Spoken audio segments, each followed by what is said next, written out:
Hi everyone, James Reynolds here with a short video just adding to some of the material on parking this week.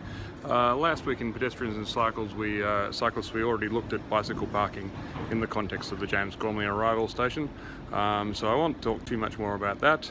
Instead we'll have a little bit more of a think about this sort of stuff, the structured parking here on campus. As a rough estimate, those spaces cost somewhere in the order of $40,000 to $50,000 a space to build.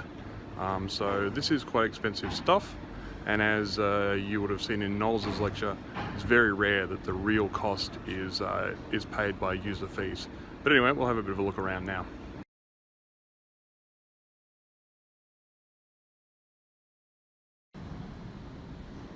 Disabled parking is quite an important thing to provide because people in wheelchairs and with low mobility often have a very hard time getting around, and so you'd want to be providing your disabled car parking as close as you possibly can to the front door. So you can see here in this car park we've got a whole load of disabled car parking specifically reserved here, which is as close as we possibly can get to campus. You'll notice that we've actually added in these spaces here, which aren't actually spaces, it's instead to allow you to get in and out of your car, because obviously you need to use a fair bit more space to get yourself in and out of your wheelchair or whatever other mobility aid you might have. And you can see here in this case here, this person has obviously got the required permit. Preferential parking is often provided for electric vehicles as part of a way of encouraging people to use sustainable vehicles and things like that, but also one of the issues that we'll see coming forward is these vehicles often need charging, and then you need a rather expensive piece of charging equipment, and so you would need to, of course, reserve this space for electric vehicles so they can make use of these chargers.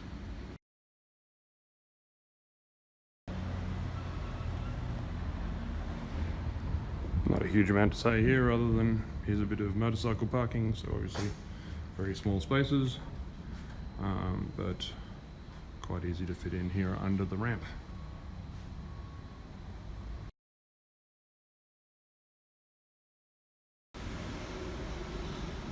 Quite an important piece of infrastructure here, the humble old parking meter.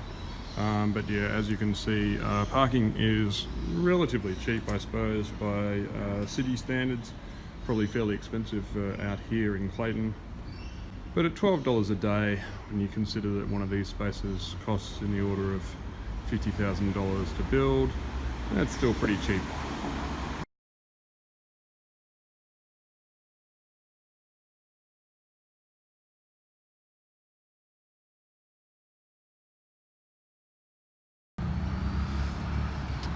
So this sign gives you a bit of an idea as how complicated the parking management system here at Monash is.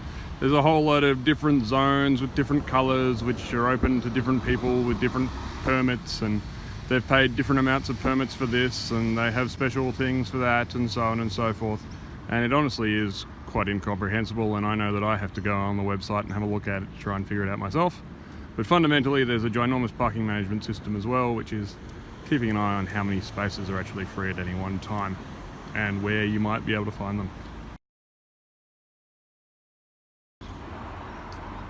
So I'm just now 1 block away from the Monash campus. You can still see over there the entrance to Monash, and I just came from the car parking area. And here we are on a regular street. But you'll notice that they have put in some quite severe parking restrictions here. So you're only allowed to park for half an hour here on this side of the street. And on the other side of the street you actually need a permit zone.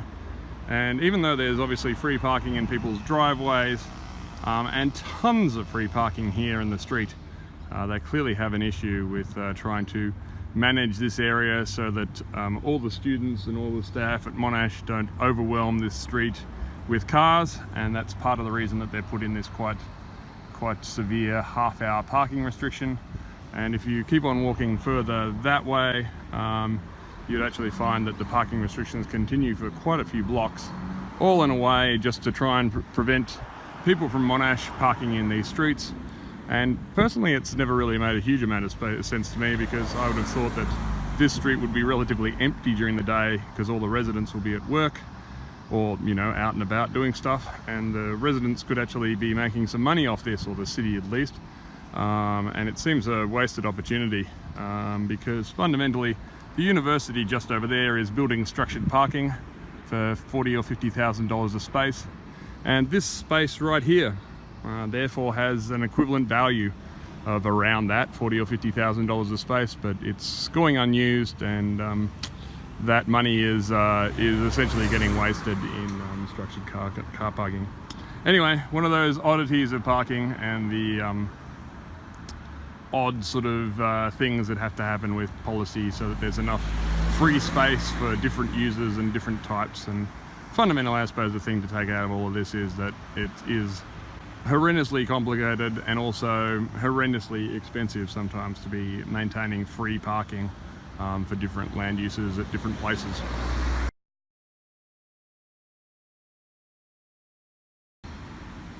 Here we are, just a brief stop in the permit zone for carpools.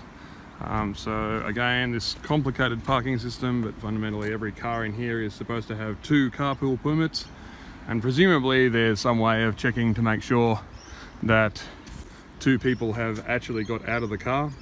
In this case here, that's actually going to be quite difficult, because I could just get out of the car on my own and walk away, and no one would be the wiser. And I suppose that is one of the issues with parking, is parking enforcement and management, and that can be quite a difficult process to do. And then now we're into the blue permit here, so everybody's supposed to have a blue permit parking here. So yeah, quite a complicated arrangement of parking systems set up here on the Monash campus.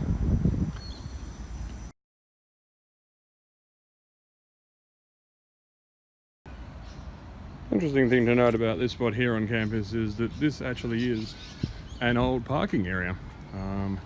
And so this fundamentally is one of the large issues with parking, is that for every area you use for parking, you don't get to use it for something else. So in this case, they've converted parking back into an office, just using portable buildings.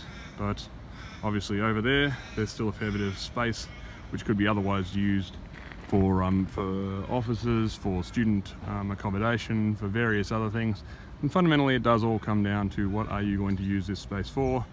Is it going to be for storing vehicles, or is it going to be for storing people and having people go about their daily lives and do things?